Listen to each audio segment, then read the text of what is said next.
Nicholas Kent, welcome to Land Podcast. How's it going? We're doing Good. great, man. Thanks for Yeah, Middle being of patient with us today. It's a little crazy on the farm right before we got on the yeah. podcast. yeah. Well, that's okay. And I would be lying if I said I've never been a few minutes late to a podcast either, because stuff comes up. You guys are operators, and I would say your business is very seasonal and probably very very busy times, and probably just busy times. But Definitely. before we get into, we have a lot of really exciting things to talk about here today. I think some timely things and some things that as landowners or aspiring landowners, I think that there's a lot of things that you guys can discuss and share, and some thoughts that really don't get talking, spoke about a lot in this arena. So I'm really excited about that. But before we get into that, go ahead and do a little introduction so people know who you are.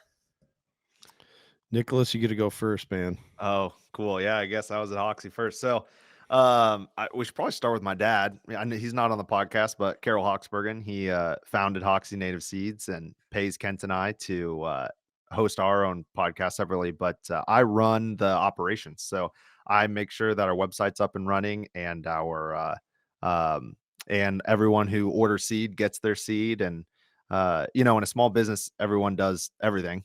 So Kent and I joke, what we do for a living is we hang out and we get paid.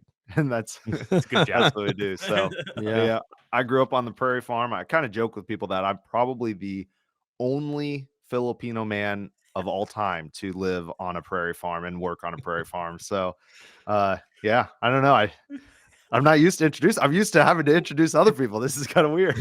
Yeah. No, that's really cool. Growing up on a prairie farm is it's probably one of those things when you're a kid, you probably don't really appreciate it when you're younger because it was just what you knew. And then I assume as you've gotten older, you're like, man, I'm pretty lucky to grow up on a farm and do prairie because it's so Yeah. unique. Yeah, I didn't realize how unique it was, and I just did not appreciate the thousands of hours I spent hoeing weeds. And like I probably should have. Like Kent's out there and having the time of his life, and 12-year-old Nicholas was like over it. But I tell people that working on the farm was never. I'm so social. It wasn't working on the farm that would be hard for me. It was if I was ever doing it alone for long periods of time. But then I left and I moved to Dallas for college first and then finished in Northern California. And I was like, whoa, farms are awesome. I was so privileged to grow up on a farm. I, I, I have this thing inside of me. I can't handle traffic. Like it hits buttons I don't even know that I have. It's because I never dealt with traffic. It took you 50 minutes to go 50 miles. And you're in California and 50 minutes to go like 2.5 miles, sometimes literally. Yeah. So Yeah. Yeah, yeah, that's really awesome. And then Kent, you're kind of you're a recurring guest here, which Yeah, is that's right. I gotta indicate that for everyone to go back and listen to what we discussed here previously. Formerly a teacher, and then I'll let you take it from there. Yeah. So I used to be a biology teacher, and I had a nice run with that. I did that for 8 years, and 7 of those 8 years were pretty good. And then year 8 did me in, and kind of like what Nicholas was talking about there, how I enjoy getting out into the fields and doing all the labor that's required to keep 50, well, now I think it's going to be 53 species of native plants, clean enough to be harvested and have a healthy growing season. I love doing that because for my last 3 years of teaching, I didn't have windows, and I needed I needed to be in a place where I didn't need windows, and so I get a lot of outside time now. And we're kind of we're coming into a transitional season right now, which is interesting. Just how, like you said at the beginning, Jake, where work is so seasonal for us. And it really is. I think that's one of the privileges, like when Nick talks about how fortunate people are to live on a farm, you are so in tune with what's just naturally happening, like you literally work by the seasons. And Mhm. so during I don't know, what would you say, Nick? I think I start heading out into the fields in April, kind of mid-April, and doing some weeding, and some of our earlier species like Ohio and prairie spiderwort, yeah. and then It's I still do a little bit of seed cleaning then, and then by May, it's pretty much helping with planting and burning, and then full on, weeding in the fields through the summer, and then in the summer and into fall, we're harvesting. We basically start harvesting, and I think the Ohio and Prairie spiderwort we did, I want to say June 15th last year, It was and early. It's and it then it's important to note that, when people hear farming, they kind of think like clean cut seasons, but when you're farming 50 species, those seasons bleed into each yeah, other. right, So all summer and all fall, you're yep, doing planting and you're harvesting and you're yep, weeding and you're cleaning, and it's just you get it done when you can. Yeah. yeah. So But I mean, in general, you can break it down to like once we get through late October, well, really mid-October, we're pretty much done harvesting. And mhm. at that point, it's officially seed cleaning. And so that's what we're kind of wrapping up right now is I'm doing, you know, kind of those species that, yeah, it'd be really nice to have if we could have them for this spring, but otherwise we'll get them for the fall. And then AKA the species that Kent did not want to clean earlier this season. there's some that are just miserable to clean, but and then also helping Nick with putting mixes together. I just actually started that today. So getting all our mixes ready for all of our customers that are going to be doing some plantings, this spring, early summer time frame. And so we're in another transitional season. But yeah, I'm happy. I love working at Hoksey. Like it's truly a thing. I got to pinch myself every day that I Yeah. get to do this. I told my mom once when I was on the phone with her, I was like, Mom, if I wasn't doing this stuff like for a job, I'd probably be doing it for a hobby. You know what I mean? It's Those just are the like best it's what jobs I to like have. to do. Yeah. Yeah. Yep. Yeah. Which even with the biology background, I could imagine you probably have a higher level of appreciation on a lot of this stuff. But one thing that I find just when we were talking to the Iowa Deer Classic, I got the snippet of the story of how Hoxie got started, and I Yeah. think it's an awesome story. So I want to hear how it originally kind of came to fruition and kind of by accident. Hmm, Yeah. that's a good Nicholas, point. all you're the family member there, so you should probably Yeah. get us started on that. I'll Maybe. I add mean, color neither of us commentary. were there. Kent was maybe 5 years old or something, but it was I'm in not like that old, man. like 1978 or something. Oh, So whatever. look, dad kind of took over the family farm, and credit to grandpa Harold. He really was hands off. He let dad farm how he wanted, and look around today, and that's not as common. Maybe grandpa was just tired, he just didn't want to deal with it, but he really let dad farm how he wanted, and he farmed for a while. And even in the 80s, he was doing no-till. And people were, I mean, basically his neighbors bullied him for it, and were pretty mean to him about it. They were like, "This is not how you do it. What are you doing?" But he was kind of against the grain the whole time. And then early 80s, getting into the mid 80s, he had a good friend who would ask him, "Hey, do you got a place to hunt? I got a good hunting dog. I got a good bird dog. Where can I go hunt? You got anything?" And everyone called my dad Hoxie. His first name's Carol. And he was just a pretty big BA guy in high school. And one guy teased him one time about having a girl name, and I think he beat that kid up, if I remember the story correctly. And so they all were too afraid to call him Carol, so they all called him Hoxie. They started calling him Hoxie, and so they call him Hoxie, and Hoxie, you got a place to hunt? You got any place to hunt? And he didn't have anything, but he noticed that pheasants were leaving his cornfields to go across the road, where one of the two places in the county that the DOT had decided, hey, we're going to practice growing some natives. And it was like big blue stem and Indian grass. It wasn't much of a mix, but there was Yeah, something there. I'm And the gonna add pheasants, something there. They yeah. were basically foraging out there in the cornfields during the day. It'd be in Hmm. the evening time when they'd go back to, I guess, what do you say for a ground nester? They don't really roost in trees like turkeys or anything, but Hmm. kind of going back to roost timeline of the evening, they'd Yeah. go to that prairie grass Nick was talking about. Yeah, and so he noticed that, and that kinda got him thinking. And we were hitting the middle of the 80s where you couldn't make money on corn. In fact, one year, the only money dad made on corn was the government stored him or paid him to store it in his bins and in his sheds. They would just dump corn on the ground in sheds because they had nowhere to put it. It had totally plummeted. And that's when people were losing farms left and right. You couldn't make money on pigs or cattle. You couldn't make money on corn or beans. So what are people doing? Well, he had the idea, well, I'll try and grow some Indian grass, some natives. And he tried and he got some out of Nebraska, and he sucked at it for a few years, just like everyone who's trying. And he had some help from some family members and from a local veterinarian who was real curious about the stuff. And after a while, he kind of got it growing. Well, one year he burns down this Indian grass field, which, burning is an integral part of prairie stands. And he accidentally catches, I think it was 4 or 5 cedar trees that were all in a row on fire. I mean, 60-foot flames, huge flames. And he's thinking, crap. Well, that summer, native grasses that hadn't shown for decades popped up.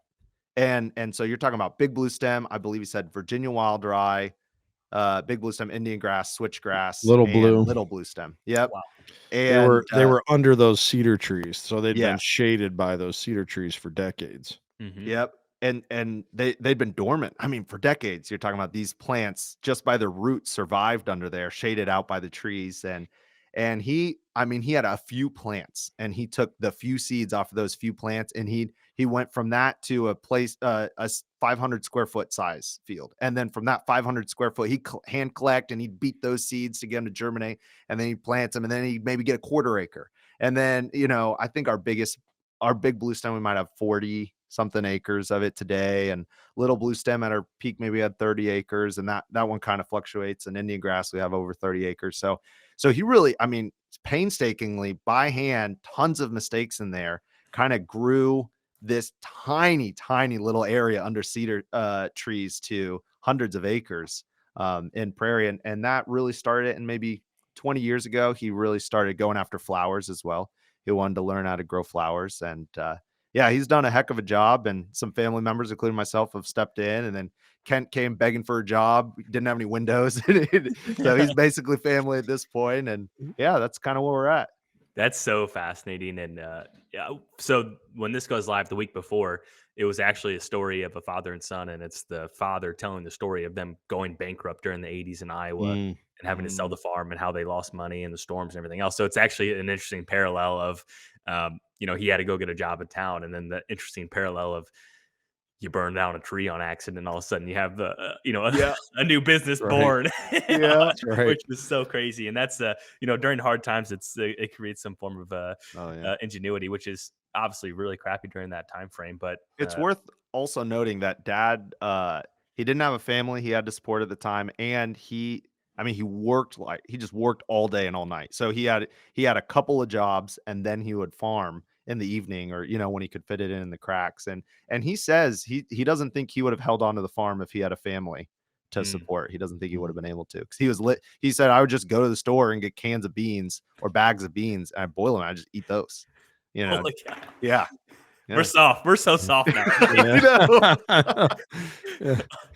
No, that's really cool. So that gives a backstory on kind of the business, because I think when people go to buy seed, they don't realize that someone has to sort through it and clean the seed. Someone has to grow it. It's we're so far removed from pull out your credit card and punch in the information that shows up to your door. But there's a lot that goes into getting this seed ready for you to plant whatever you want. So I think that's really interesting. But I think as people are maybe shopping right now and looking at some different things, is all seed created equal? I mean, if I go on Amazon, or I go on Walmart, or I go to whatever bag with a big deer on it, is it all created equal? No. Man. I got a great little story on that for you, Jake. That comes out of the Deer Classic. So we had, we spoke with just tons and tons of people. It was great. I love doing the trade shows. I think if you do them right, they can be energizing, because you're meeting with people that care about a lot of the same things you do. But we had this one family stop by, and they were real nice and everything, and they were just like flat out honest. They were like, man, we have this area, we just built a house a few years ago, we reworked the yard and everything, and we just bought this mix of seed, and we got it on Amazon, and we have no idea where it came from, and now we got all these weird weeds and none of the native plants. It's like, yeah, that's kind of how we end up with like Sericea lespedeza or some other, like horrible. There's an amaranth scare. Yeah, right. Some terrible invasive plant. But Yeah, that you're exactly right with what you're getting at, Jake, is no, not all seed mixes are created equal. And we even have to, because obviously we can only produce so much seed every year, and we get more clients, and we can even, we sell out of our stuff. And we even though we grow over 50 species, a true, like, remnant virgin prairie could have, hundreds of species growing in it. So there's many other Mhm. prairie species than we can even grow. So we have to bring in some seed from time to time from other producers that we work with. And we have to be super careful that we don't accidentally, mix their genotype with our genotype and ours. We don't want their seed ending up out in our production fields, because we believe we have such a high quality product that, we don't want a chance, blending a genetic line from somewhere Yeah. else, and jeopardizing that. And so, yeah, we pay a ton of attention to that, and it's been an issue in other places, not just in this, kind of funny story of ending up with these strange weeds from who knows where in these people's yards. We were just at the North American Prairie Conference this last summer, which, if you have listeners that are really interested in prairie and prairie conservation and ecology, I believe that conference runs pretty much every year. And it's not always in Iowa. It was this last year. Some years it can be as far away as like Canada. But if you're tuning in, you should just Google that and see if it's somewhat close to you. You can, you don't have to be somebody working in the industry to go. And it's just so enlightening, like Yeah. the information you learn there is just incredible. But one of the presentations I sat in on was how back in, I think it was 2015 or 2016, General Mills, I think, don't they make Cheerios? I think it's General Mills. Yeah. They did this big thing with their Honey Nut Cheerio boxes, Oh, and it was a push for, we're going to save the bees, of course, because Honey Nut Cheerios. Hmm. And they had their branding. They had the Cheerio box with like the outline of the Honey Nut Cheerio bee, but he was like missing, and they're like, collect 5 box tops and send them in, and we'll send you a pollinator mix. And the guy presenting was talking about how we have to make sure that we're getting quality seed, and he went through the seed tag on what these, free seed packets were, and like a bunch of them were non-native to North species. America. Right, They're right. native to like Eurasia or something. Right. And he was Yeah. just illustrating, really cheap seed or free seed is, you really need to verify where it's coming from, uh, Mhm. because, there's a reason why quality seed is going to have a little bit higher price tag, Yeah. is because of everything you talked about there, Jake, with how much effort goes into producing that seed. And And I want to high, jump on yeah, hop in what there, Kent was Nicholas. saying because um some people, for instance, our logo is a pheasant, and pheasants aren't native. And there is an argument to be made. It's not that bad to introduce non-native things. The problem is, you know, whether the math is a quarter of species from Eurasia or 70% or whatever. w- Some percent of them are highly invasive, right? And so we're not trying to gamble on which ones are highly invasive. And so that's a big part of it. You see on Amazon, I mean, the most sold mixes on Amazon, I was looking at this the other day, was their Midwest wildflower mixes. That does not mean they're from the Midwest. That means they can grow in the Hmm. Midwest. And so they can get these really cheap Yeah, that's a good species point. from Eurasia. And so that's one. You might not know where your seed's coming from in that way. And but another thing is where your seed comes from, ecotype actually matters.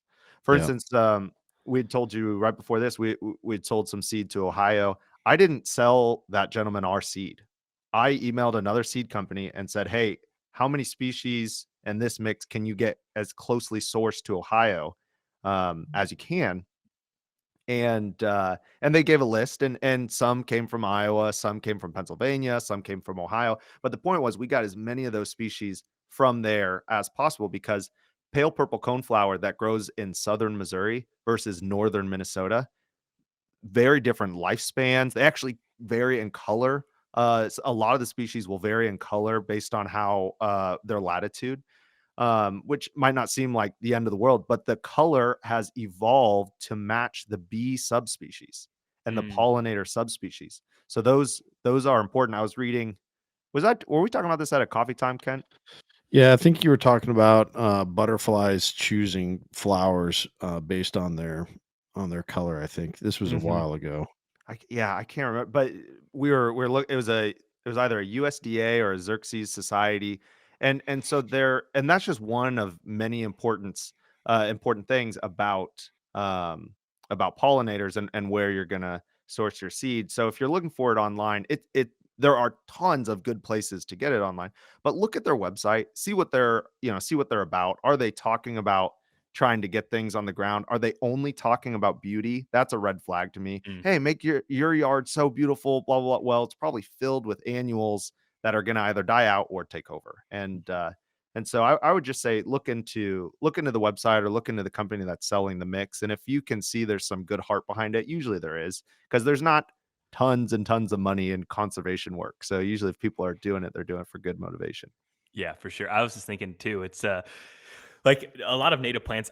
I would almost say they're more dull than an exotic. And I picture like you can Mm, think of different types of branding. So anyone listening, like a neon bright color is yeah. probably exotics, Yep. and then like Yep. the nice earth tone branding of a different company is more native. So like that's just Yeah. Yeah. Yeah. maybe That's that's a good wrong, but that point. was how my No. brain thought of it.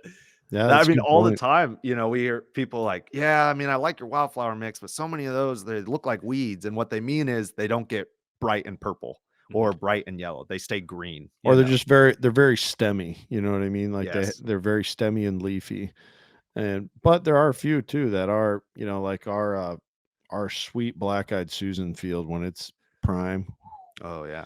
Carol Our used the best blazing word to star. describe it. He calls it loud. You go to that field and it's just Yeah. boom. Mhm. And our rough blazing star field when that's prime, which would be a good time to advertise our Prairie Appreciation Day. Um, we had that last year for the first time in a few years, and it was just a great time. And you can come out and see that rough blazing star field when it's nice and It's a loud. cool time. I mean, you couldn't imagine seeing so many butterflies that aren't trapped in a building, in one place. There, it's Yeah, incredible. that field just vibrates. Yeah. Yeah. That's really cool. And so what about I know a lot of people are always thinking about warm season grasses. And so in terms of like checking a tag for warm season grasses, I know obviously they're planted like Alberta, Kansas, and everywhere else. Do you think there's Mhm. benefits for someone that's in Illinois or Iowa or something like that finds, blue stem or switchgrass or Indian grass that was grown in an Iowa versus an Alberta? Hmm. Yeah, I mean, anytime you can get close to the closer you can get to your ecotype, the better. But also, supply and demand still applies, right? We once interviewed James Holes, one of the founders of Iowa Cover Crop, and he was talking about how if we could if we could meet our goal in restoring, um, get enough people on board to restore as much prairie as possible in North America, in the Midwest of North America. Um, he's like, that'd be great if you had that many people who wanted to buy that seed, but there isn't that supply to match Mm, that kind of demand. Mhm. That's still prairie reconstruction is still a new enough concept that, yeah, it's come a long, long way since when the first guys like John Ozenbaugh and Carl Kurtz and Carol Arbos and Dan Allen, some of those guys that were the first ones to really be doing it. Yeah, there was like nothing around. They were selling out immediately pretty much. But now there's definitely much more of a supply, but even still, um, you know, every CRP season, there's companies that producers that got to call around to each other and be like, "Hey, you guys got any?" And Mhm. so it's not the end of the world if somebody has to source some little blue stem from Minnesota or has to and they're in central Illinois. That's better than nothing for sure. Yeah. But yeah, you're right, Jake, in what you're kind of implying there with, is it best to try and get, is it better to get, if you're in central Illinois, is it better to get your little blue stem from central Iowa than it is from, you know we'll say Arkansas or from up in Canada or northern Minnesota, absolutely, but Yeah. not the end of the world if that's not possible. I want to. There's one state that I'm aware of. There might be others, but we mostly service Iowa, any state that touches Iowa, and then like North Dakota and Indiana. Those are like kind of the states that we Your core. sell. Yeah, Mhm. and of all those states, there's only one that requires yellow tag or certified sourced seed, so from a specific area, and it's Missouri. And Missouri, it can be sourced anywhere in Missouri, and then specific counties touching Missouri, something like that, and it's kind of complicated. But there's definitely pros. They get local source seed. There are cons though. A big con is that there's not enough growers in Missouri, so they rely more on outside. But their mixes are a lot less diverse because they Mhm. can't find some Yeah. seed. So I mean, if someone really wants Ohio spiderwort in their mix and they can only get it from Ohio, I would say it's better to go to Ohio and get that Ohio spiderwort or common spiderwort, some people call it, and plant it in Iowa than to not have any in Iowa. I think there's probably people out there that would argue against me on that, but I've been to those fields where I know like common yarrow is only on the western part of the state, and I've seen it in fields in our area where it's not even technically as native. And bees and butterflies and pollinators and pheasants are still hanging out in that field. So I think you're getting a lot of benefit, even though it's not specifically. But like Kent said, when you can go local, stay as local as you can. Hmm. Yeah, and some of that, if somebody's like truly a purist in their reconstruction, you can ask the producer too and be like, "Hey, where is this seed sourced from?" Yeah. Because um, going along with the supply problem, some species they're just so, we're still in the early days of cultivating them, and getting them back, at an availability at a large scale.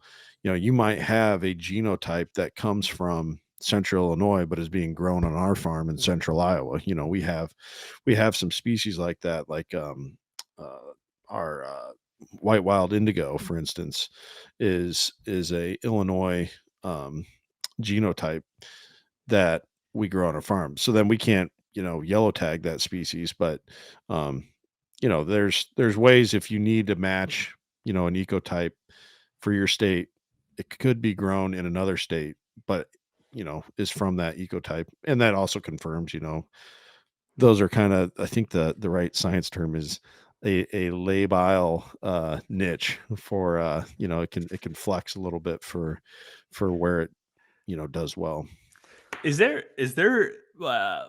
row crop conventional farming? There's a bunch of subsidies, and like the USDA and Farm Bill really steps in and helps farmers. And I'm not a row crop farmer, so but is there any support for guys like you planting Uh, planting Pretty prairie? much Like, is there price loss coverage in case switchgrass market tanks or there. what?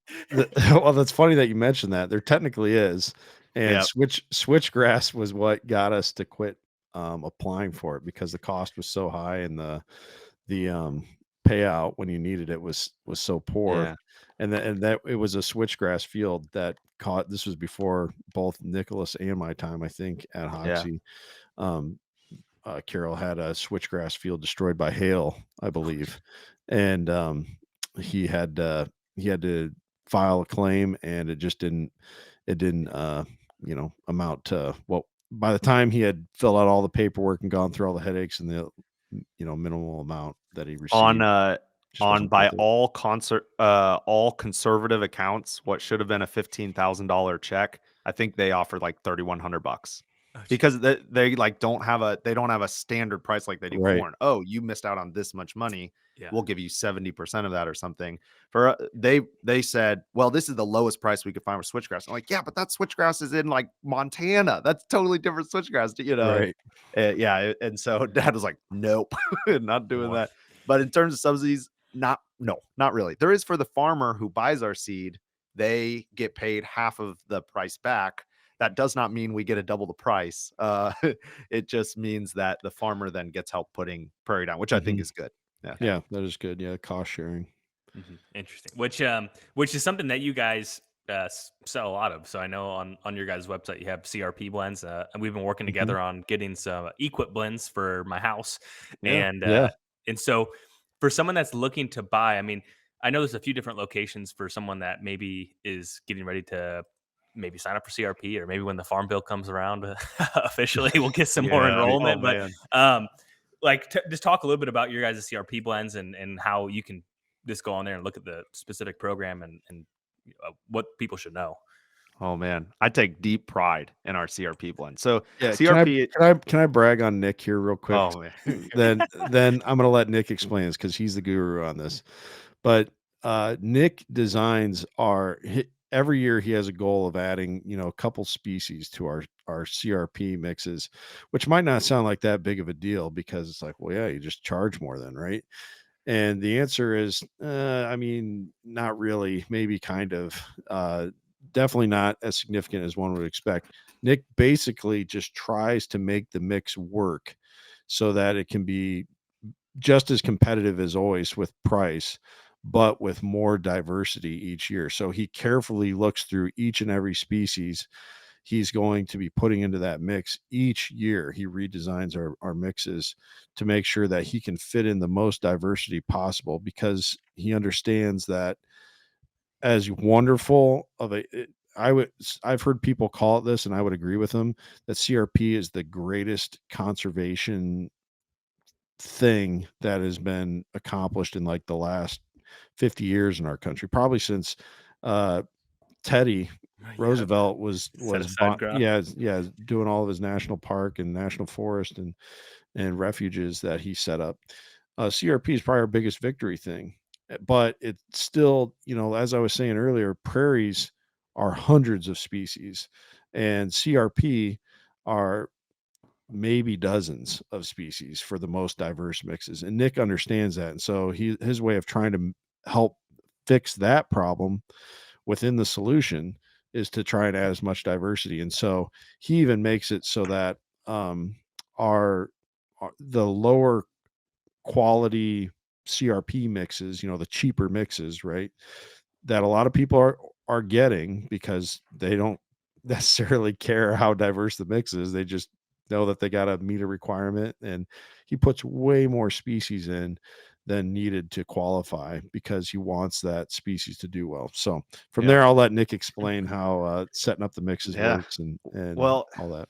it's a whole process. So in terms of CRP in the Midwest, there's like let me think, three, maybe five behemoths that set the price, and there's one organization that stands above them all. And so I go to that organization and I see, okay, your price is $142 for a CB25. My goal is to be $2 to $5 cheaper per acre, and then sell and then put as much. So this year our CB25 is $135 at like set price. If you have like 100 acres, obviously the price would go down. But I say, okay, for $135, how many species can I put in and not lose the farm? Right. And that's my challenge every year. I think this year I had 38 forbs and 12 grasses or something. I was either really close or I hit 50 species, and that's the goal. I We're not there yet as an industry, but I'd love to be at 75. That's kind of Wow. my 5-year goal. I want to be able to hit 75 species per mix. And then the higher end would be CP42. And here's the trick though. My CP25 or our CP25 qualifies as a CP42, which means a pollinator. So our normal prairie qualifies as a pollinator. The reason being our diversity is so high in it. Though the lower quality one would be a CP2. And the reason I don't dump tons and tons of forbs, I still try and hit 15 to 20 forbs. I think the requirement's 3. But the reason I don't dump tons and tons is that one's more of a tall grass habitat, a wildlife habitat that they specify for pheasants or for whitetail, the edges. So that's kind of that's our goal. I heard a stat. I don't know how true this is. This is from a salesman of a different seed company that they thought like 82% of all native seed moved through CRP. And I don't know if he include equip on that as well, but in terms of prairie industry, it is propped by CRP. And that's something that I think is beautiful and amazing. And I cannot stand. I do not like an industry being propped up by the government, because then if the farm bill is down Yeah. for 5 straight years, hold on tight. You might not have anything. Yeah. And I don't like that. It doesn't sit well with me. So actually a goal of mine separate from CRP is Kent and I have looked around. We've spent years doing this at this point. What cracks can we get Prairie into? Anything. What crack where it makes sense, not forcing it in there, not making it inconvenient for people, but really what. And so my brother-in-law came up with backyard pollinator, getting some backyard mixes and design some mixes with that. And Kent and I mean, we'll probably talk about this more, but like perennial food plots and stuff like that. So Mhm. CRP is the behemoth when it comes to getting natives on the ground. And I take a lot of pride in making sure that our CRP is really high quality instead of just, oh, let's throw down big blue stem and get our check. No, let's see some pheasants and some quail and some whitetail, and maybe even maybe if you have a good short grass mix, you might get some jackrabbits in there. I That's kind of our goal is really to buff it up as much as we can. So Well, it's funny where a lot of people are like, well, why would I care to have all these different things? But if you can't listen to a single habitat podcast without someone saying the words diversity. So Yeah, you right. guys are Yeah, maximizing the amount of diversity, period, right. and also be cost competitive too. So I think that is really cool, and obviously shows the level of passion that you guys have for this, and trying to go above and beyond, and also remain ultra competitive too. And I planted some of my CRP last year. I'm like, dang it, I wish I wish I would have ran across you guys before, because I would have much rather Mm, preferred to buy it from you guys. So, but appreciate no, that. that's really good. And I think right now is it's kind of like the brunt of habitat season for whitetail hunters, myself included. Every spare second, I'm trying to go out and work, and something that um, I just kind of want to harp on warm season grasses, because I think, to your point, you mentioned your dad's failures, and I think there's a lot of failures and a lot of delayed gratification when it comes to warm season grasses, and ultimately across the board, we as humans don't have a lot of patience, and it seems like Yeah. it takes patience for this type of mm, thing. So I want to run through a scenario where someone they didn't prep last fall, right? And let's say it's kind of brome grass or cool season grasses, and they're sitting here on March 21st, or let's say even Yeah. April 1st, and they're thinking, is there anything that I can do? And I want to hear what's the best course of action. And this person is adamant. They're not going to say, I'm not going to wait another year because I'm not going to do it. So is it even possible to try to establish some warm season grasses S- as of So April 1? so when you're saying they're adamant they're not going to wait another year, they don't want to frost seed in this coming December, is what you're Correct. saying. They Yeah. want to plant in You can say June. they should do that, but they don't Yeah. want to. They're yeah, gonna Well, say, yeah, yeah. "No, that I don't that wanna do it." I have that that conversation almost every day. yeah. I got Yep. that conversation a lot. They really should. They really should wait until December and get a second killing. But if not, something that I'm curious about, and maybe if somebody has tried this, they could reach out to Jake, and Jake could connect you to me, because I'd love to talk to you about it. But there's so brome and cool season invasive grasses. Um, they are they are the bane of prairie, right? They take it over, they turn it into a really sloppy looking, unhealthy prairie. And a lot of times people think, well, I'll just go ahead and burn that, and burn all that brome grass off.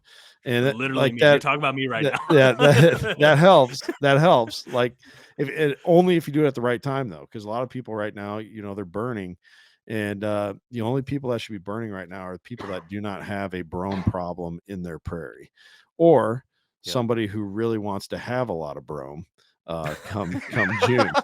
Those are the only two people that should be burning right now. Everyone else should be waiting until like mid-April or later, like into Yeah. like early May. I We mean, it'll be burned May 14th last year.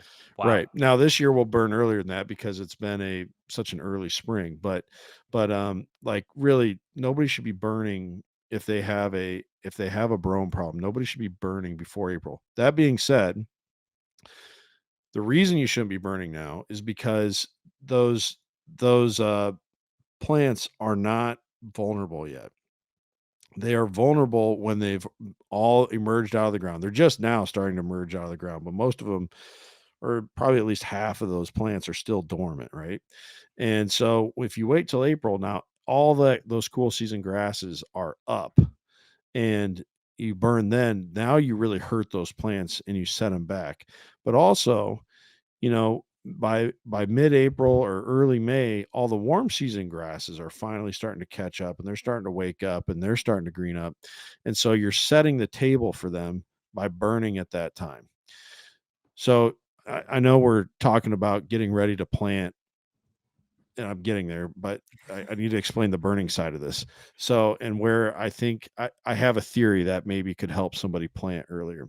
So the advantage is, yes, clearing off old thatch, taking care of those cool season pressures, but it's also blackening the earth, causing that darker color of the earth to absorb more sunlight and warm, very locally warm those soil temperatures to help spur on the growth of those warm season grasses. So here's my theory, Jake. If somebody were to, maybe in, we'll say April this year, early April, go in, all their cool season brome is up, it's green, and they got warm enough overnight temps to go ahead and hit it with a herbicide and get your first killing of all that. This is when it's green, so like a glyphosate 2,4-D. Right. If you could do that, and then you kill it off, everything's dead, goes back to brown, you've killed your existing cool season grasses there. Then if you went and burned all that thatch, and Like 2 uh weeks later, you're saying? yeah, or as soon as everything's dead, go ahead and burn all that thatch. Of course, you need the seed bank to germinate, so maybe you'd have to have a rain in there, but those soil temps should be pretty well nice and warm Mhm. to, like, maybe set the table for another flush of growth off that invasive seed bank. And maybe you could do another, in May, when those cool seasons, you could maybe be green again, and that seed bank could have germinated, and maybe you could get a double killing then, and then plant in June. That would be my only thought. And this is just totally a theory. um Best practice by far is to get the killing of that existing cool season grass once in the spring, and then again in the late summer, early fall, when we get uh you know that time of year rains that come in and give us that Mhm. second flush of green growth, almost, kind of like that idea of getting that second cutting of a hay field. Hmm. um you know if you do your second spraying, then that's the best. So what is most likely to happen if you just do a single application is you're going to be fighting brome again, um down the road, because there's a seed bank that exists there from those years of brome or Kentucky blue or fescue or orchard grass, whatever is there. Reed canary is the ultimate worst. There's going to be a seed bank there ready to take the place of everything that you just sprayed off.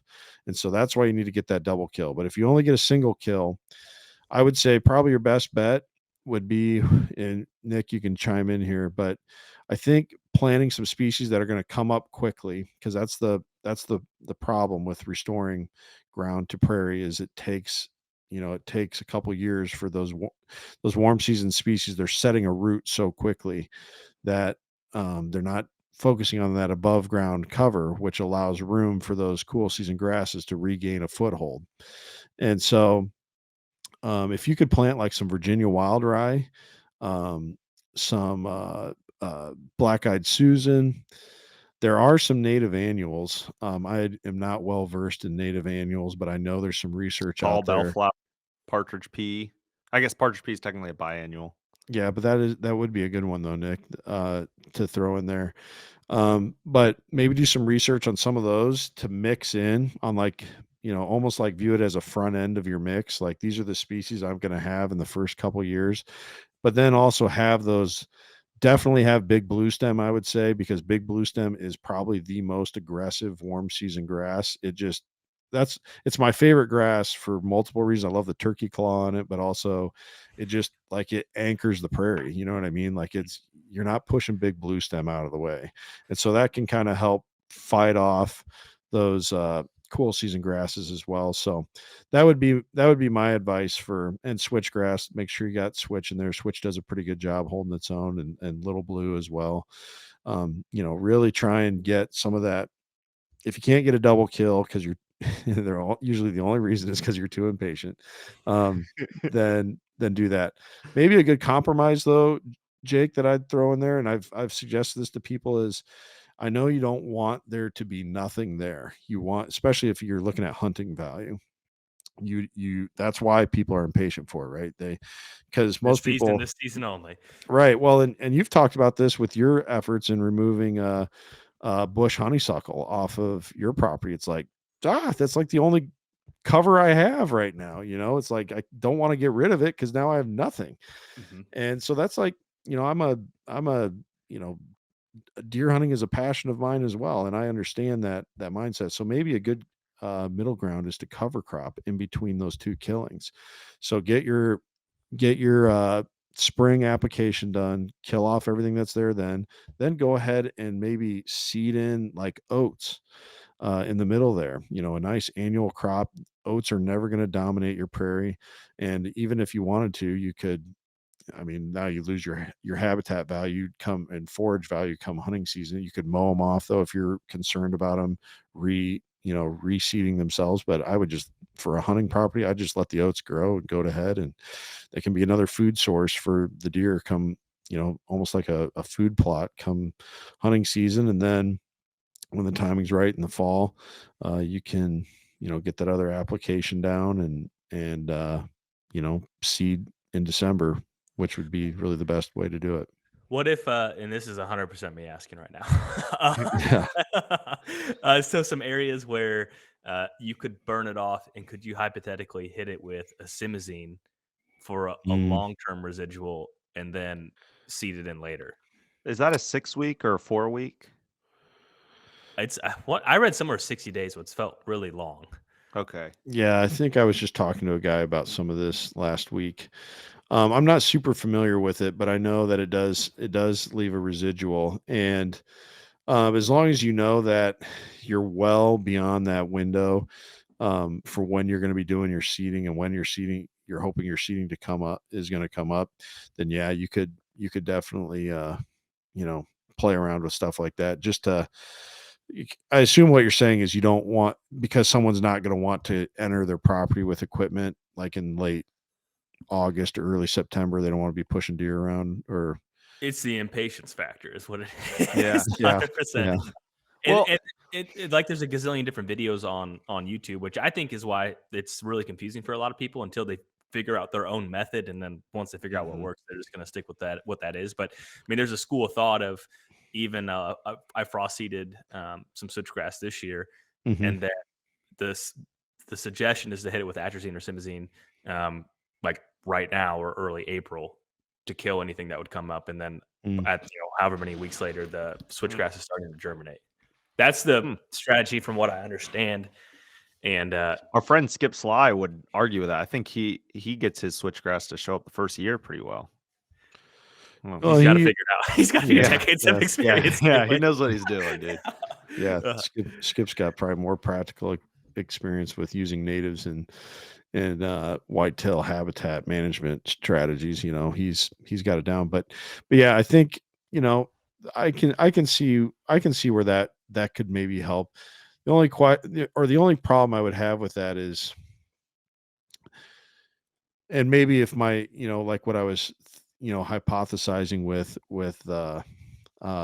burning it and trying to get the soil temps up high enough to maybe while we still have some moisture, get the seed bank to germinate those invasives. um we really don't see that second green up of those cool seasons until after the hottest time of the year, hottest Mhm. driest time of the year. And so I don't know that Interesting. having that residual sitting in the soil is going to be doing what you think it's going to be doing. You know what I mean? Like You it's know what not. worked for me for my yard? So you're talking about Kentucky blue, like a sun and shade mix is what it was, but not planting it, but eliminating that mix out of it is I sprayed it and like maybe right about now, end of March, maybe 1st of April. It's been a few years now. Then I rototilled it. Then I packed it down, and then and it was still early enough. So I sprayed it, and I think I left it for a week, let it die, and then I tilled it up. I packed it down, and then it tried to come back, and then I sprayed it again, and then it didn't. And then Mm. I planted that spring, and it worked pretty well. But I understand, like, getting a good tilling and then packing it down. That's a lot more steps and a lot more work. And more Um, equipment, but yeah. yeah, I mean, you can't experience, like that's like there's always the chemical and the mechanical removal of Mhm. weeds, right? And then in mechanical, some of those old tried and true methods of, a rotary hoe or a, a field cultivator or something like that, you can do some experimenting with that too. The And other it's thing worth too, noting if that oh, go ahead, Nick. I was just gonna say, it's worth noting that it rained a lot after I tilled it up and packed it back down. So there was incentive, and there was a lot of moisture for those Hmm. cool season grasses to come back. Yeah, that is, yeah, Kent's been that's saying an this important thing part. recently. He said, "Oh, like how water will run down the hill back when it rained, like Yeah. back then." In the old days, yeah. Oh, Pre it's just pre no rain anymore. pre-Dust Bowl. Um, Right. Oh, you know, another thing too is, um what was I gonna say? I lost it. Come back to me. I'm getting old. early tilling. It was a really good tip. So good that it's you have to get It's through this evap paywall now. Yeah, that's right. Yeah, yeah. It had to do with, mechanical, weed removal, but You heard him, Ken. If you pay me $20, you will remember. I'm sorry, guys. It'll come back to me at 2 AM when I can't sleep because 'cause I'm old, Yeah, but one strategy that I've noticed the most on YouTube is like the simazine, and then hitting it with if it does green up, hit it with glyphosate and 2,4-D again, and then mhm, possibly again, and then planting at the end of that. So that'd be similar to the multiple sprayings, but I know a lot of people don't want to mess with chemicals that much too. So right. the tried and true method seems to be prep for a year and then frost seed it. And after you frost seed it, is there anything that they need to do that following spring Um if it's bare dirt? So Assuming actually it goes well with, I remembered what I was gonna say, and it wasn't mechanical, it was chemical nice. removal. Spot treating. So if somebody was really impatient, that is one thing they could do, is just invest in a backpack sprayer. And just kind of go around and see, okay, yep, I can definitely tell this is brome coming up here again, or reed canary, and just spray those specific areas, and just do it early enough to where, and that is the advantage. If there is an advantage to taking care of cool season plants, it's that they're greening up before, the natives are. So you're not gonna, if you get in there like early April, you're not going to be hurting your native seeding. Most likely, there are a few cool season, like Prairie June grass is an early green up, and SOG kind of seems to like to come along a little bit earlier as well, which is Cytoxgrama. Um, and so you got to be kind of careful there if you know that you have those in your seeding.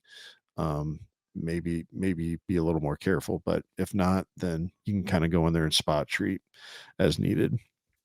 No, And so coming out of your frost seeding, really you need to just be patient for a while and see what's coming up.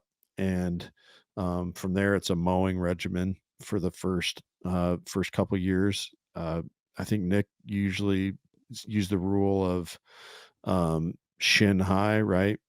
Knee Is high. knee high is when. mow knee So, high. No, hmm when But it once it gets gets knee knee high, high, mow. hit it to your ankles. Okay, that's right. That's your little trick. I That's can I right. can remember that one. That The I like shin was that. just the shin was just the average, Yeah. between ankle and knee. Well, and I think there's one benefit to this too is obviously it takes longer to establish, but if you have a good native stand of warm season grasses, man, it's an expensive seed, right? And I think that a lot of people fall into the trap of, well, I'll just buy this annual screen that gets knocked over in Yes, November after it gets windy, where that's like right. warm Yeah. season grasses seem to hold up a little bit longer. So I mean, I think that that's the one thing that I've noticed because I've tried the annual screens and I don't want to use any of them really because of those specific reasons. So it takes longer to establish, but lasts for a very, very, very long Yeah, time if it's well maintained, which is a huge benefit. Cost benefit actually down the road too. right. Well, Yeah. and let me just make a plea to all of your listeners. Please do not plant miscanthus or pampas grass. And I'm sorry. I mean, you might have had someone on here saying that it is pretty effective. Kent and I fight the side effects of it all the Mm, time. I mean, in And I've seen it where ditches for miles are covered in pampas or miscanthus. I mean, miles. And so they say it doesn't spread. It doesn't spread by seed. That is correct. But it is rhizomous, and it basically just pops a plant up next to it every year. Um, and so there's really good switchgrass alternatives. So Yeah, mhm. switchgrass has become almost an industry inside of an industry, all Yeah, the different seriously. varieties Oh out my there. gosh. I have And I have conversations with the people all the time where it used to just be switchgrass, and now it has to be this specific variety and this right. thing because so yeah, you're right, and I think that's really interesting that there are a lot of options, and that's probably one of the most common questions I get just with clients is like, well, what do you think about miscanthus? And it's like there's some e- experts or people that are really passionate about this space that are huge Right. proponents, and my opinion has been formed from asking biologists, and they're not huge fans of it, along with you guys too. But that's probably could be a whole podcast in itself. Right. Right. So Yeah. we'll close the door on that one. But so you mentioned a perennial food plot, which I think is really interesting, and I think all food plotters here the last couple of years, you mentioned the lack of rain. We can all relate to how nice it would be to have a perennial food plot because when you're trying to time an August rain, been a lot of failed food plots here. And so tell me a little bit about the perennial food plot and what would be an ideal use case essentially. Yeah, that was it. If you don't mind, Ken, I'll jump in there. Yeah. Go for it. It was one of those where I think Kent and I were just driving around from getting back from a podcast or something, and we spitball ideas a lot, and something came up. What about like a food plot? Because we'd understood that it was good for habitat, and then in these habitat mixes and these big blue stem or these whitetail or quail or pheasant mixes, I started putting in things that I found out was good food for them.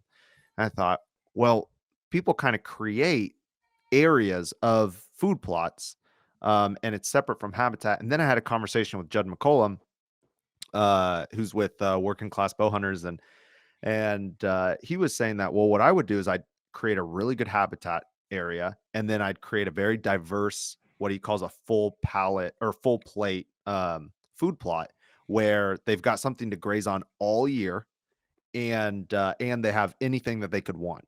So that whether it's pheasants, quail, or whitetail, they get used to this traveling from their habitat to this food plot, which is something you want to help create either way. But if you can keep something there all year round, every single year, you could train a buck. You see a buck that, oh man, dude, next year that buck's gonna be incredible. Well, now you don't have to worry about making sure you put the exact same thing down that was there last year. The exact same thing is going to be there this Hmm. coming year. And so I went with that, and I just took my own knowledge and picked a couple people's brains on stuff. And there's a few things I really poked on. One, I didn't put any tall grass in there so that the flowers can really flourish. So it's got a lot of little blue stems, Cytodes grama, rough drop seed, Virginia wild rye. And I think I need to check, but I think I left out Canada wild rye specifically for dogs, because that can kind of get in the dogs' noses. It's not super common. It needs a really thick stand, but it can happen. Just So, if, because a lot of people end up bird hunting their mhm. deer hunting ground too. Yep.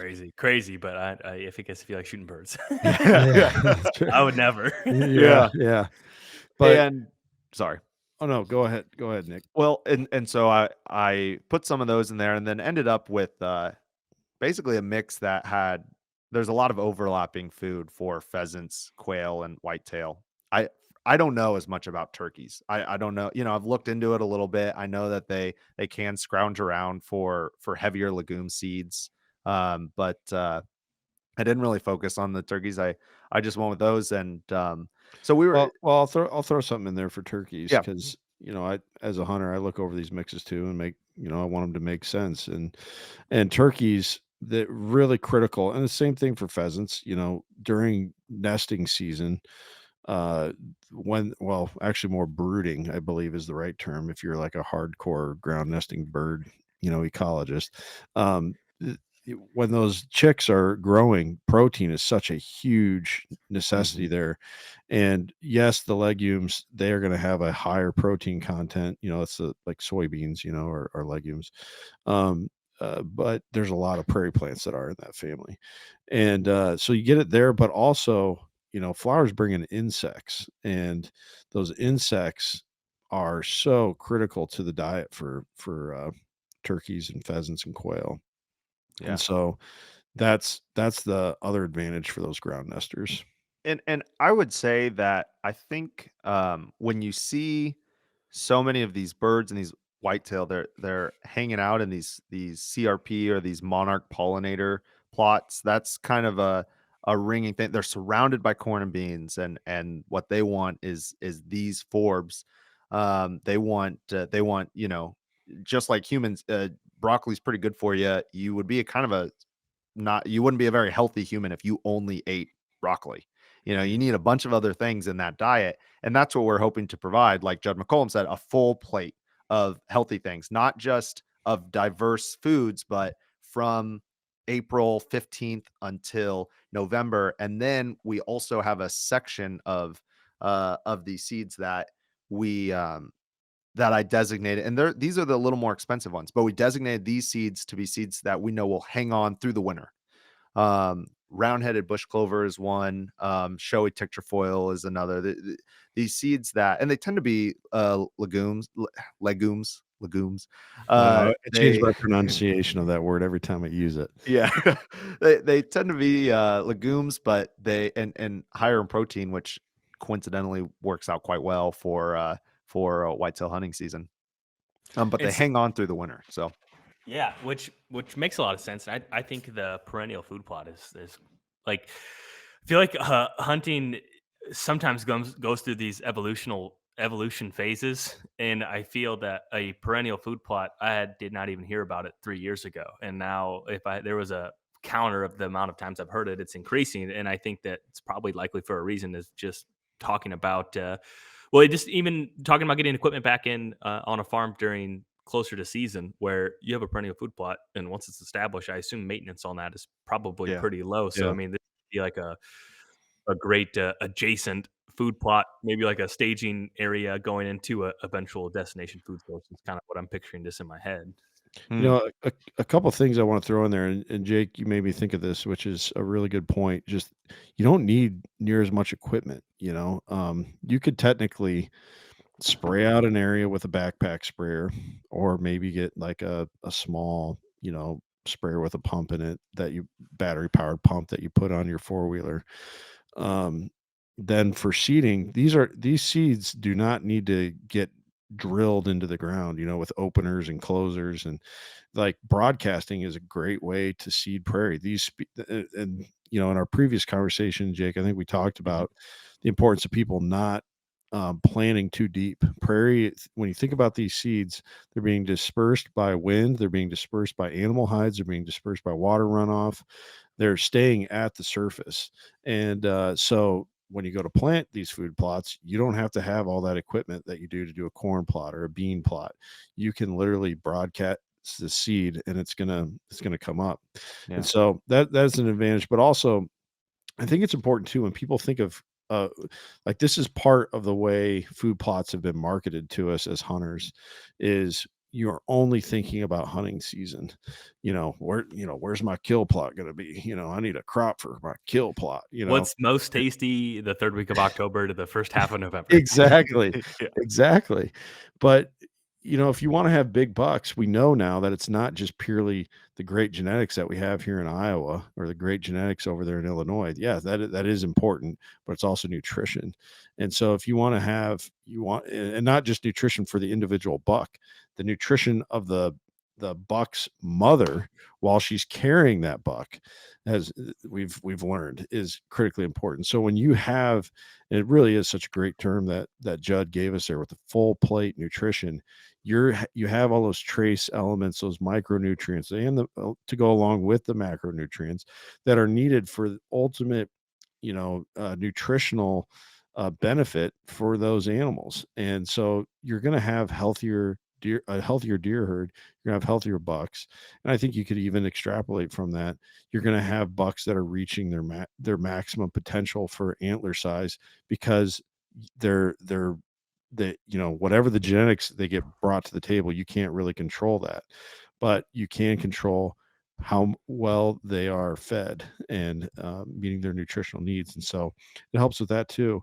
And beyond just beyond just the obvious connection of the legume species, I was listening to a podcast, the Mississippi State University Deer Lab, Bronson Strickland and I Steve love Bronson. Damaris. Yeah, just oh man, the knowledge those guys have. I actually have I haven't I've talked a little bit with Bronson through messaging, but I've never talked with Dr. Damaris. But my favorite college prof was classmates with so my ecology professor was classmates with uh Dr. Damaris down at Mississippi State. And Dude, Kent, you're he used to, famous. no, no, I'm not famous, but he told this story of how they did like a liver fluke survey where they would cull these deer, and then they would instantly, like, gut the deer, get into the liver and squeeze the liver, and like liver flukes would like slither out of the liver of these deer. But so I've always wanted to meet him and talk to him about that. But I was listening to their podcast, and they were talking about deer nutrition. This was an old episode. This is clear back in 2017. And I if you saw me on my phone here, I was looking up this note that I just typed some stuff down while I was listening. And they talked about I think the podcast was just titled "What Do Deer Eat?" And they talked about the fact that 50% of what a deer eats is considered woody browse. And so, I instantly start thinking of, like, when deer are nibbling at maple leaves, on, low hanging branches, or mineral stumps. That term, I think, came out of that lab too, with Mhm. Dr. Marcus Lashley when he was there. I think he's down at Florida now. But um, just those different tree and shrub resources that we can think of. But then 30% are forbs. 30% of a deer's diet is Wow. consists of forbs. And you know,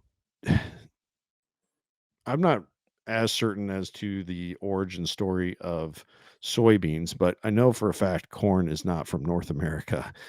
Corn is Soybeans are from from China too. yeah, that's what I was thinking. Hmm. I was thinking they were a Chinese origin, and soybeans are and corn is from South America. White-tailed deer are a native species to North America. They did not they did not show up on this landscape eating corn and soybeans. They showed up on this landscape eating, and they weren't even eating red clover or white clover. Those things weren't here. They were eating prairie, and I'm they were just eating imagining a whitetail like 400 years ago.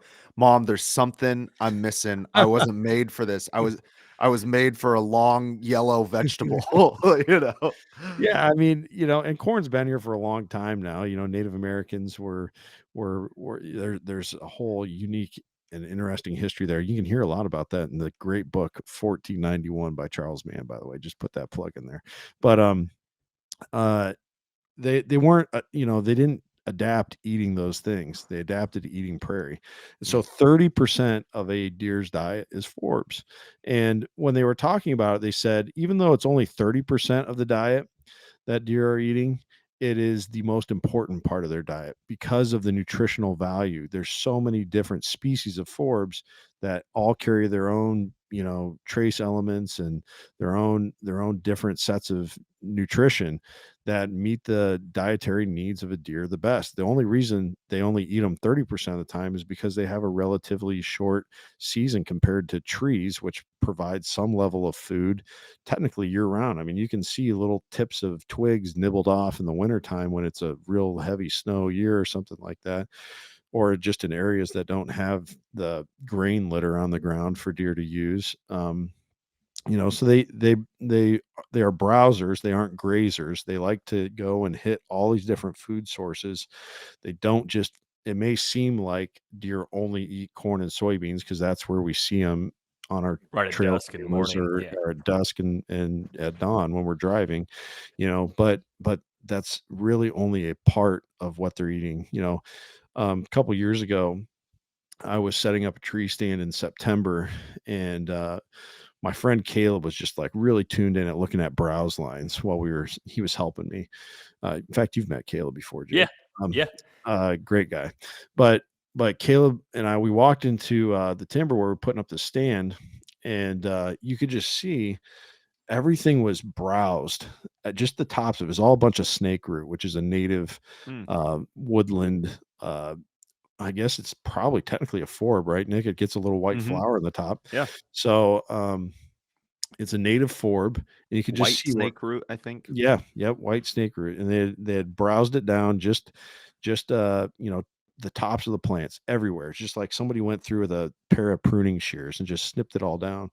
And it was interesting because while I was standing on my second stick and strapping it to the tree, in came the buck that had been browsing down all that snake root. He's real nice, like 150-inch 10 point. And it was just such a perfect example of that, where this deer had just been. Of course, we saw the browse line in the soybeans walking up to the timber, but then once we got into the timber, this is all activity. Unless you got a trail camera in there, you weren't going to know about it, Hmm. but that deer was hanging out in the timber, never had to leave the shade in the summertime if you didn't want to, and had a great food source right there to himself. And and uh so and then the other thing too is, we oftentimes say, okay, I can see how a flower has a seed that's useful to the deer to eat, like, that's got protein. But don't forget about the leaves and Hmm. maybe even the stems, like in the aster has a seed that's about the size of a piece of pencil lead. It's a tiny little seed. But when you look at oh, well, I just got done cleaning our sky blue aster, and I had a complete barge wagon filled with all of the chaff, which is like the stems and the dried up crispy leaves and everything, that the part that wasn't the seed. And like, maybe what, Nick, a pallet full of seed or something like that. Like So 5 bathroom trash cans full. Like, not that much compared. Yeah, right. Wow. So it's like, it shows you how much biomass was there on those plants when they're in their growing season. Just a tremendous food source there for deer. And so I think that's the part that people forget about with putting a food source on the landscape for deer. Is it's not just the it's not just the hunting time of year that you need to be worried about that food source. It's all year round, and that's what makes a Mhm. deer feel comfortable on your property, so that you're going to have a doe bedding area when you're hunting the rut, and you want to catch a buck that's going around scent checking all these doe bedding areas. You're Hmm. going to have great October hunting when things are still green, and you're itching to get out there and hunt because it's been a year since you got to, it, like, there's all those other benefits that come outside of that magic week in November that Hmm. provide you with good hunting. Yeah, and I think one thing that we have as hunters have been kind of programmed for the magazine looking food plot or the TV looking food plot, Hmm. where it's just it's just green and lush and aesthetically it's very pleasing. I found, and I've ran this past a lot of people, is like good habitat is often ugly to the human eye. Yeah, A lot of that's times, right. Yeah. right? That's true. Is aesthetically very pleasing is often not a good form of habitat, and I think that's probably a hard thing for a lot of people to overcome, where, like, a nasty looking timber, with a bunch of, new growth is technically the Right. best, but looks kinda Yeah. ugly. It doesn't look like a park, and that's what, We is hard. Yeah. we love our straight line lawns and, our fenced in gardens, but good prairie just it just isn't that. And then similarly, good food plots. Hmm. They're kind of messy. They got all sorts of different or they look messy. Sure. There's a lot of organization within that beautiful mess. But Hmm. yeah. So I guess diving into this, like, give me for your guys' food plot blend here, like, when do you plant it? What type of prep work? And then what type of maintenance is there? And kind of the quick and dirty for that. Yeah. Well, I'll give you a quick run through here. You'd plant it basically when you plant prairie. You can plant May and June, or you can kind of dormant seed in November, December, or you can wait till after the snow gets off the ground and plant it February, early March. And that's a frost seeding. So you've got those three different areas you can plant it in. After that, you're going to take the two first summers and you're going to mow the heck out of it. So the first summer, you just don't plan on having anything. You're going to Mhm. mow it when it gets knee high, mow it down to your ankles. Even if you dormant seed it in November, you're going to do that the whole first summer. The second summer, I recommend knee to ankles the whole summer. It is okay, and you will probably get a pretty good stand of some wildflowers and some food plot viability if you do knee to ankle through the end of June, because then you've got July and August where you've got prime prairie time, and then into September and December where you've got those forbs and grasses that are fall forbs and grasses. So they're gonna be beautiful. They're gonna be charismatic. They're gonna attract wildlife. It's okay that second summer and fall to do that, but for sure the first all the way through the first season and then the second season. Mhm. First half of the second season, you want to be mowing it down, and then after that, it's really just spot weeding or spraying for like Canada thistle, burning it occasionally. And if you're going to burn it, don't burn. You know how we talked about burning late to get rid of brome? Mhm. Don't do that, because that's going to really help your little blue stem and your rough drop seed and some of your other warm season grasses. It's not going to help your forbs that much. Right. And you Mhm. don't want to do a fall burning, right? Because you just get rid of everything right before you need it. So what we'd recommend is basically a February burning. Okay. So And you don't need to do that every year, no, so if maybe every someone's like, "Well, 3. what about sheds?" Because that's what I'd be saying there, Yeah. like, February is when I'm getting excited for that, and so, this is like every 3 years, Mhm. but yeah, I'm glad you brought that up, Nicholas. It's a good point. So I Yes. think that's most of the maintenance. Okay. Yeah, which is pretty darn nice, and you get it established. And I think it sounds like just an excellent form of diversity. If you're still a guy that I have to have corn or I have to have beans or I have to have my brassica plot, I think from what I'm hearing, and I want to try this and I want to implement it and see for my own eyeballs too. But it just seems like just a lot of diversity where Mhm. it's the guys like, I don't know what they're eating in there, but they're in there all the time. It's probably exactly what would happen Yeah. in the back of my mind as I picture this in Yeah. my head. No one's done this yet. I'd love to hear of someone who has a corn or a sorghum or something, and directly next to it, adjacent to it, does a perennial food plot. Because in Mhm. terms of like how much are the deer going to hang out in one or the other, I don't know. But if they're hanging out Look, in the th perennial they're food gonna plot just spend as much, Yeah, they're gonna spend time in both for sure, yeah, because it goes back to the fact that deer are browsers and they're not grazers. yeah, And so, you can like where I spend most of my time hunting, I have very little influence over what happens on the landscape here. So let's be honest, I'm in South Central Iowa. That means I'm going to be hunting near corn and soybean fields, Mhm. you know. But and they work, like those things work. Brassica mixes work, and so we're not saying don't ever use those, and it's a waste of your time. Yeah, use them, but try and include these perennial food plots in there, because they are going to add a new wrinkle to your overall management plan that I think you're going to be very happy with having. And who doesn't love seeing a buck? Seeing those white tines coming through that tall grass, man. That's where I get excited. I couldn't agree more. I couldn't agree more with that. Um, is there anything else that you can think of when it comes to this perennial food plot? 'Cause I want to try. I want to see. I want to get it in the ground. I want to, it's kind of the delayed gratification of, Yep. and that's the yeah. other thing too. It's like a lot of these traditional food plot seed mixes have like grass in it, and so it grows really fast and it looks really green, but maybe it doesn't really have as much nutrition and everything else with that. And thankfully, which kind of leads to the next thing is like as a human species, I feel like we're all getting so much more educated and we're all learning so much more things about Hmm. nuances like this. And so, have you guys directly seen an increase in curiosity for planting natives and doing pollinators? Definitely. Because you know, I feel, and it just might be with how like the adjacencies of what people I talk to Yeah. Yeah. now. So Yeah. I'm having these conversations more, but I have to imagine you guys would have a better pulse on.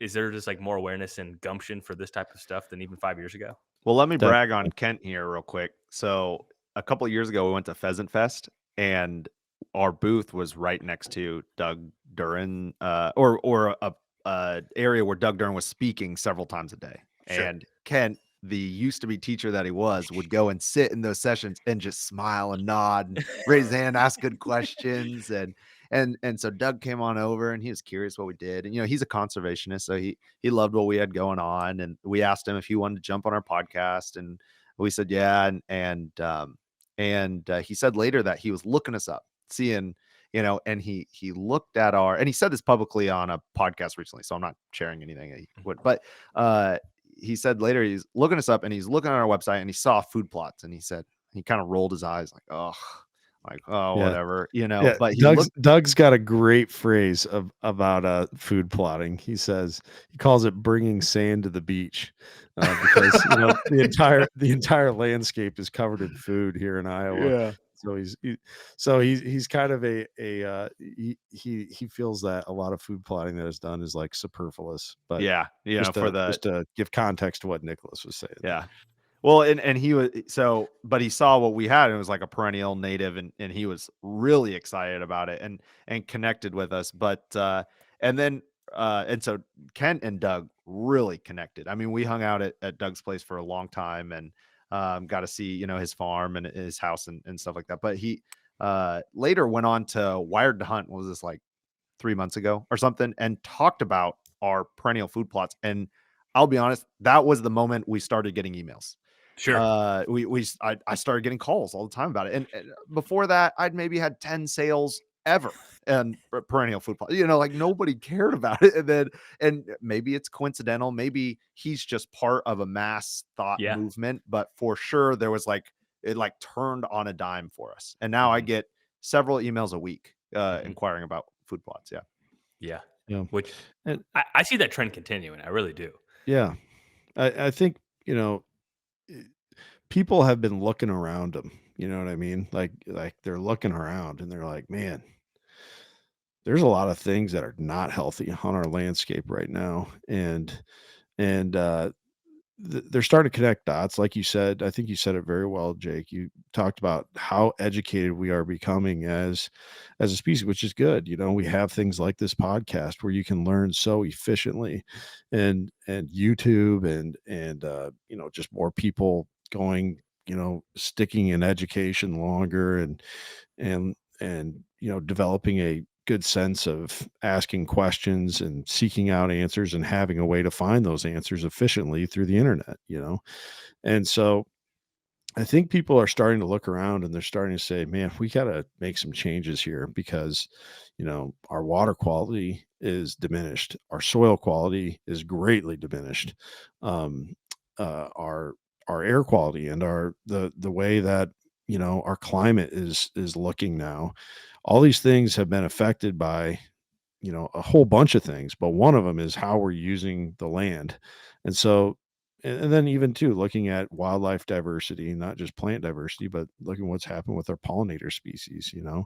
A lot of things hovering around that endangered status, especially like the monarch butterfly, the thing we all grew up doing a little lab in school of watching the monarch caterpillar make his little chrysalis and then become a beautiful monarch butterfly. Like we've connected with those things, and when we start to see the symptoms of a degraded landscape, then we're like, we want to do something about it. And so I think that's really what's driving a lot of this too, is people they're waking up and they're asking questions, and they're maybe a little bit angry about how things have shaken out for them, and they care about not just white-tailed deer, but they care about turkeys, and they care about quail, and they care about pheasants, and they care about all the other species that we can't even hunt at all. And they want to see them here, and they want to have a healthy, diverse ecosystem around them. And I think that perennial food plots are a way that hunters especially are saying, okay, here's a way that I may not own a ton of ground, but or maybe they don't own any ground, but they got a lease, or they have permission to mess with 5 acres or less on the property that they have permission to hunt on. And they're saying, this is a way that I can make a small change that can yield a big difference. And you know what? I probably get some better hunting value out of it too. And so I think that, as much as I want to give people like Doug credit, and even you, Jake, you've done a great job raising awareness and how good it feels to pat ourselves on the back here at Hoksey. I think the consumer has become more educated, and 100%. they're responding in such a way that deserves a lot of credit and a lot of respect from all of us for doing the right things. With how diverse that mix is for the perennial food plot, would that fall into any sort of CRP program? Like, would it hit Yeah. enough marks? Mhm. What Oh are yeah. some of those programs that would?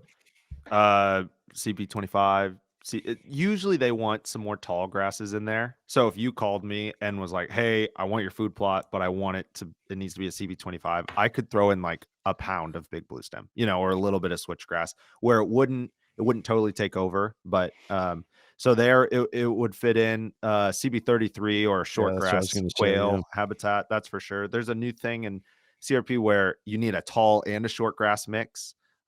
You could do it there. That would definitely, I think Monarch Equip it does. If it doesn't, it's very close, and you could throw in a little bit of Tweak it. milkweed. Yep, Yeah, yep. Yeah, so that they would that's huge. definitely, yeah, Mhm. Yeah, yeah, that's huge because maybe someone isn't getting ready to enroll Right, CRP, yeah. and they're thinking, "Man, maybe I don't want to give up my 1 acre kill plot, but I have 15 acres. I'm going to enroll into CRP, and I can stack in a bunch of diversity and good food, Right, and let the yeah. deer browse and go munch on some clover closer to dark."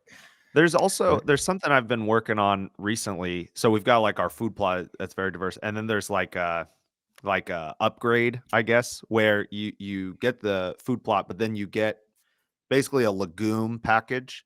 Not that legumes are everything, but they hold on to their seed into the fall better, and they add food for birds as well throughout the winter. But they tend to be a little more expensive. So you can get a really solid food plot for the original price. I think $200 or something, $210. But then for like another $100, you can add these more expensive legumes. Some of them are already in the mix, but you double the amount, something like that. And I recently was working with a landowner, and they had 100 something acres, and we decided we had one of two choices. We could take he could he had the budget for 10 extra food plot additive acres is basically what I called it. And he could either pick one spot to put these 10 acres, or he could spread them throughout his prairie and just make a really, diverse, more um habitat food plot friendly area. And he chose to do a little of both. He took 3 acres of it and he put them in one specific spot where he was wanting to have a very thick food plot. He was hoping to get some traffic through that area. And then the other 7 acres, I just threw it in the mix with the 100 something acres and spread that food throughout. And I thought that was just a really cool decision from a consumer, from a landowner. Yeah, that's man, I'm excited. I'm just like jonesing to go work on the farm right now as we talk about this so bad. I'm like thinking in my head, like where can I put this, and thinking, well, where it would make sense. So yeah, that's really awesome. And this is specific to whitetail managers because that's a lot of people that listen to this. But what do you think is one of the most understood? What is one of the most misunderstood aspects of reestablishing native habitat when it comes to habitat management? I feel like we probably answered this, collectively throughout this Mm. conversation. But if you had to boil it down to a sentence or two. I think, it's probably you talked about delayed gratification, and part of that delayed gratification is putting in that work. I like to say that Prairie is a rebuke to, what we've become in a lot of ways with how we do things. We want instant gratification. We want to be able to just keep scrolling, right? And see something else that trips our fancy. But Prairie was eliminated very quickly. Um, it took a long time to get set up how it was when it was at its grandest point, and it's not going to be won back in a day. It's going to Mhm. say, you know what, you threw the rock through the stained glass window. If you're going to fix that stained glass window, you better sit down and get busy because it's going to be a while, right? And that's what Prairie is. It was we destroyed it literally in, I think it was 70 years, Mm. is what historians have determined, basically the lifespan of one generation at that time. Just the moldboard plow tilling every tillable acre is what got rid of our prairie. And if we're going to get it back, we're going to have to put a lot of time and effort into doing so. And so Prairie is a rebuke in that way. It requires the delayed gratification. It makes you say, as a land manager, man, I can't wait to hunt this in 3 years, Thankfully, it's not as delayed gratification as hunting a nice stand of white oaks, but, Oh, y exactly. I'm planting a bunch of it trees and I'm thinking I Googled all the subspecies like, "Oh, it'll produce its first acorn in 45 years." And it's like, That's "All right. right, well, that's Really great." excited to hunt this with my Yeah, grandkids. that's Right. right. Yeah. Maybe you can do like a hunting, like a hover round commercial. "This hover round got me out to my tree stand rather than" but but, uh but, no, I Oh, mean, man. it's not as bad as planting oak trees, but, Or even fruit trees for that matter. yeah, I mean, in even fruit reality, trees. yeah. Yeah. It's gonna take a while to reap the benefits, but once you get there, then it's set, and there's gonna be some Yeah. management things you're still gonna have to do. You're gonna have to do some spot treating. You're gonna have to burn. You're gonna have to maybe reseed a few areas that get, totally wrecked by something, maybe like reed canary grass creeps in or something, and you got to really rip up the soil to get rid of it. um but for the most part, it's going to be set, and it's going to take care of you in the long run. And I think that's probably, if I had to narrow it down to one thing that people really need to understand about it, is, yeah, there's going to be delayed gratification, there's going to be upfront work, but it's going to pay off like you wouldn't believe down the road. Mhm. Mhm. Yeah. And I would say that one of the more misunderstood things that I hear is how people don't understand how big a deal diversity is. Hmm. We've been talking about that, and there's That's a a good growing yeah, that's a awareness really of good it. point. But for instance, even with switchgrass, we talked about that earlier. People want a screen of switchgrass. Hey, what's the tallest switchgrass you have? Hey, so Canlo is the tallest, but you don't want just Canlo. Let's put 3 or 4 kinds of switchgrass. Even something as simple as a 10-foot wide screen. Let's put 3 or 4 different kinds of switchgrass and maybe add big blue stem in there. All right, and the diversity it adds a lot of safety for the screen. It'll last longer. There's more resiliency, and then similarly with a food plot, you don't have any rain. Ah, crap. All these species didn't produce, but you know what did? White sage, rattlesnake master. Those things produced really, really well this year, and they're browsable. So Mhm, um so I think diversity is a big deal. It's what I preach on here at Hoksey Native Seeds, mhm. and Dad always says, people have microclimates, and they'll say like, "Oh, can I get soil samples on this side of the hill and this side of the hill?" I'm like, "Well, let's not get that carried away. You're only getting like 500 square feet. How about this? We'll put 60 species out there, and 35 or 40 of them will do really well in their good areas." So diversity, it just comes with a lot of resiliency, and I think if people grab onto that even more than they have, I think we'll actually see more amazing habitat, not just food plot. We'll see more amazing habitat for hunting and for wildlife. Yeah, Yeah. I agree with that. Absolutely. And let's say someone wanted to order a half an acre or a quarter acre. Is that something they can just reach out and Oh, yeah. Yep. okay, you can mix Yes. it Yep, we deal with specific to small quantities all the time. This is the first year ever that our hunting and habitat and food plot mixes will be available for purchase online. Usually, I had people call me in because if you're buying like $1,000 worth of something, I don't want you to be able to make that transaction online and then have to ship 200 pounds worth of something back to me. Mhm. It's like a mattress company, like, yeah, just keep it. We'll just Right. refund you.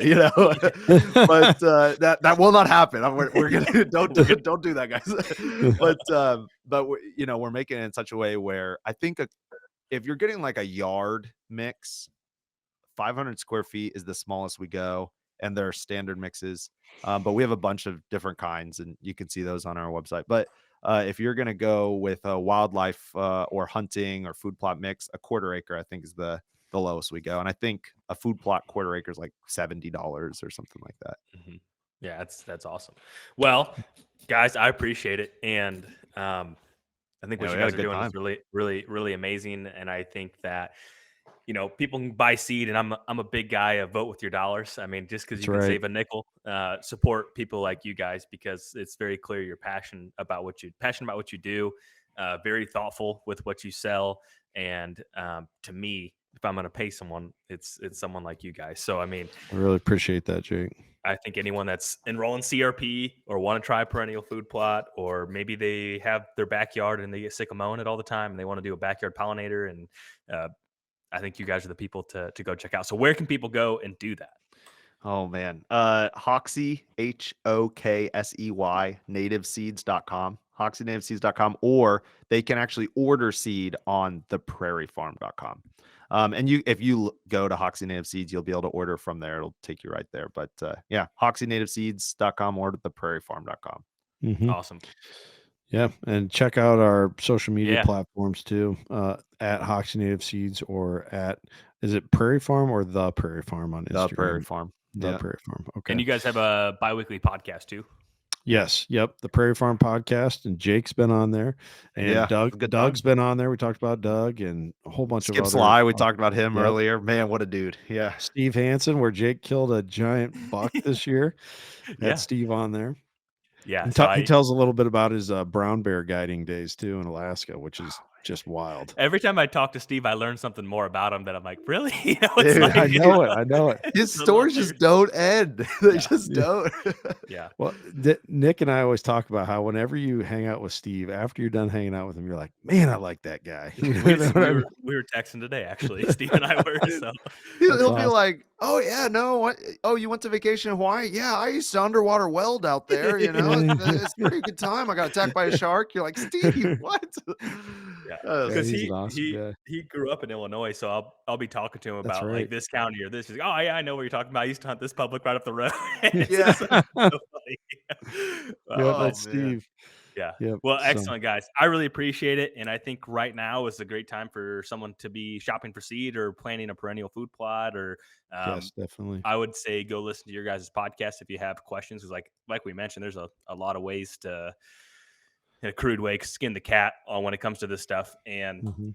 the more you know and the better you can execute, because it is expensive seed and you want to do it right. And I think that was echoed with Kent saying, just do it the right way. Yeah, don't that's right. take the That's right. shortcut. But thank Yep. you guys so much. Thank you, Jake. Yeah. Thank you.